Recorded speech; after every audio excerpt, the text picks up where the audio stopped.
Bonjour, Vanity. I don't know about giving advice, but I think I'm an expert on unsolicited opinions. I also love how we're all wearing the same hair color today because we're all triplets. Fun fact, we have the same dad but different moms, so... So let's dive right into it. I love giving advice. People come to me for giving advice all the time, and my favorite thing to do is just not hold back. I'm not gonna beat around their bush. I'm just gonna stab them right in the face and be like, that's what you need to hear, let's go. Just a real diva. A real diva. Have you ever just like ran up to someone on the street, Vanity, and just given them advice and you had no idea who they were? When I'm on the street, like my headphones are in, I'm lip syncing. If you get in my way, I will push you over. One time on the street though, this guy walked right past me and then under his breath went, faggot. They said, thank you, sir. Thank you so much. I also wanted him to hit me, but he didn't do that, so it's kind of disappointing, but you win some, you lose some. I want everyone at home, our live studio audience, to know that the two of them literally are in full drag down to the heel. So, I don't know if they have their PayPal somewhere, but you need to tip these hookers. Like, they are literally doing the thing. Jerrilynn almost got a hate crime on our way over here to entertain all of you. Exactly. We're dedicated to the craft. We're dedicated to cutting the crease. We're dedicated to giving advice, which brings us to our segment that we're doing today. Yeah. About like a month ago or so, I had a mental breakdown, as always, and I made an OnlyFans. My username was Blake the Bottom. And that's all the time we have for today. Thank you so much. Blake the Bottom. I had to look in the mirror the next day and go, I did not make an OnlyFans. There's nothing wrong with OnlyFans, but there's something wrong with calling your OnlyFans Blake the Bottom. Coming from the person in the room who's actually actively had and posted on OnlyFans, if you feel the need to record yourself doing anything sexually explicit and post it on the internet to try to make money, here's my advice to you. Don't. You want to do this, become a cam girl. Because that's a little bit more niche. You can make a direct coin for yourself, and you can do it safely at home. Just joining us, this is Cut the Crease with Jerrilynn and Xanax. Hello. Special guest Vanity, all the way from Toronto, 4 hours ahead. So Vanity, you're our guest. Do you want to start? It started off, I had this really, really amazing person, ask for some really great advice on how to break your nose. If you're going to break your nose, I would suggest you do it down the middle. You want a clean break, so when you smash your face into the ground, try to make it as, parallel to the ground as possible. I've never broken my nose, so I can't relate. But I do have some advice as to if you want me to break your nose. I have some instances in which that would provoke that. As a drag performer, if you come up to me and pull on my hair, I will break your nose. That's pretty fair. Yeah. That's my advice. If you want me to break your nose, touch me. Well, specifically the hair, because they would pull out part of your scalp because of how secured this beautiful updo is.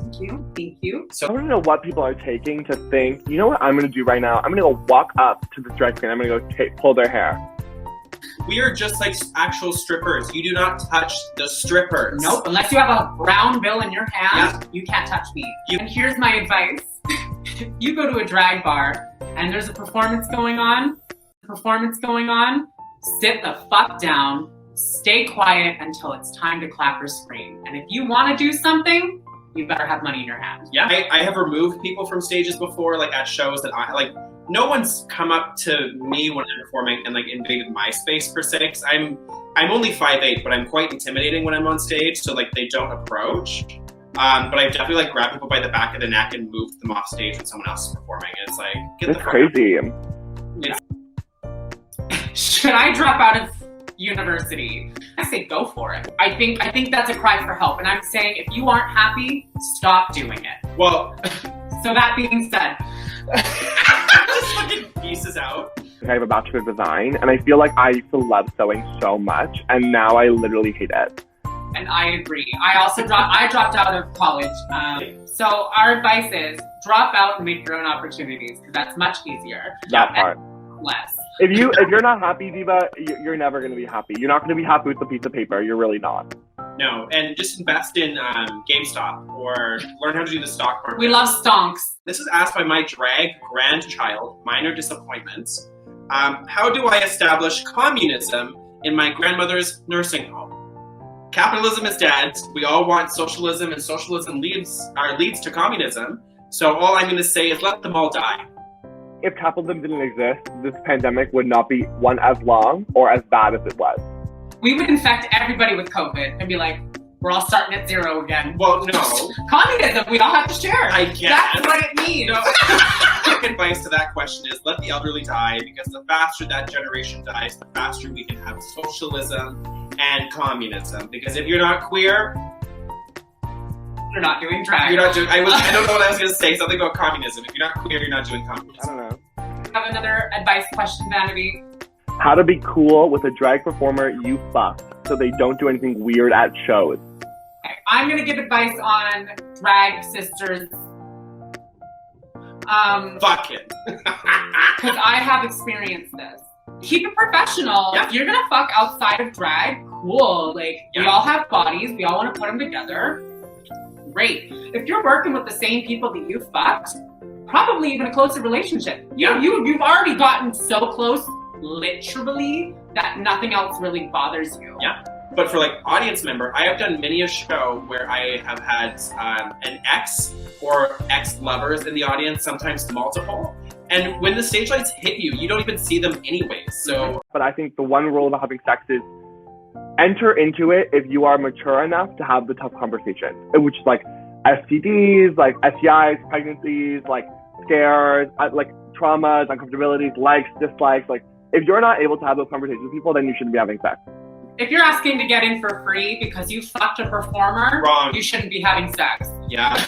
If you uncomfortable with the performer on stage, you did something wrong, not them. Yeah. That's on you. Do we have another advice question? I do, yes, I do. Someone asks, how do you maintain your WAP? And I'm assuming they mean your wet ass pussy. And we can say that on this channel. If I'm answering that for you. Okay.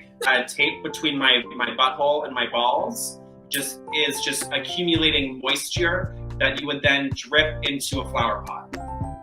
Yeah. I use Gorilla Tape. Was I spot on? I use Gorilla Tape to tuck. Ew. Because I want it to stay.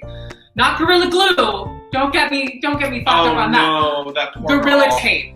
Great question. I wear enough tights, so when I sweat, it like leaks into my hip pads. And then after, I just like wring them out. Yeah. And I just, live the fantasy. Slay LeMay asks, whenever I sit down, my fat coochie lips suck up my dress. Please help, I am scared. Call the police. No, call your local pastor, nunnery. Yeah. I think you need an exorcism for that. I think you're using this fat coochie. Yeah. As an extra small model with an extra large puss. Yeah. What I recommend is get yourself a tucking panty. Because then it holds it all in. It's like Spanx, so everything's just contained. Yeah. Or hairspray your thighs so your legs attach to the dress, so your dress doesn't even go near your coochie. Oh. Yeah. That's actually helpful advice. That's a tip for all you bare-legged divas. I don't think it's gonna work for tights, but if you hairspray your legs and you're wearing a nice little cocktail dress, it will stick and then it won't ride up, so your coochie's not. That was actually good advice. Wow. But this is actually applicable. A real hooker. Yeah. A diva who knows when the dress is up, it's not going right. No. I would say a tucking panty is quite revolutionary. Oh. I guess we're all standing up now. Yes. Oh, she's got it. No, don't spread your legs, diva. Keep the ball. Welcome to the crotch segment of Cut the Crease. Look at this like weird. My advice when Vanity and I are in the same room: run. Yeah. Leave. You tried hashtagging Cut the Crease the other day, and it was Cut the Reese. What the fuck? I have big hands. I'm a woman. In 2021. My Instagram is @allthevanity_. You can send me your nudes. If you are femtop, my number is 64728. I'm kidding. Can you imagine I just like finished it? My favorite thing is that image with the femme top and it's like the nail glove holding onto the back of the neck, and I'm like, yes. I have a good last question. It's like a cute note to end on. Someone asked, how do you stay creative during a global pandemic? We're creating opportunities for ourselves and we're like doing the damn thing. I mean, look at Cut the Crease here. And work diva on your end. Yeah. Oh, let's just relax with that one. I'm posting a little bit, but I mean, I'm doing shows and stuff. I think my biggest advice for that is be easy on yourself. I think if you're not accomplishing what you want to accomplish right now, like, don't be too hard on yourself. It's not worth it. Like, you are doing the best you can, and like, you know that you are trying your best. I totally agree. Like, Cut the Crease happened because I can't do my shows. And I was like, I need something to do. I need something to do that it doesn't get me in drag for it. And now here we are. And it gave me that creative energy that I needed back. Like, being in the back room of a gig that you may or may not want to be there for, but laughing with the divas, that's everything to me. It's the best feeling in the world. Yeah. And I'm like, I'd rather be a cheap hooker on the street versus a cheap hooker in my bedroom. Yeah. Because this isn't crossies crossing. I cannot. I mean, this is crossing. I am ready. So, Vanity, where can we find you? You can find me on Insta and Twitter at allaboutvanity_. So check me out. See what the doll's up to, and yeah, that's it. Oh, you can find me on Cameo. Yes, book a cameo from Vanity. Yes. To all of our listeners, if you enjoyed this podcast, if you enjoyed the video, please go leave us a review on Apple Music. You can give us a 5-star rating because you know this is 5-star content. If you want, listen to us on Spotify. We enjoy the listens. We like seeing it. And if you have any critiques or you want some more advice, you can email us at cutthecrease@gmail.com. Oh. I hate that. Interesting. I love that. Anyways, I am Xanax. I'm Jerrilynn, dears.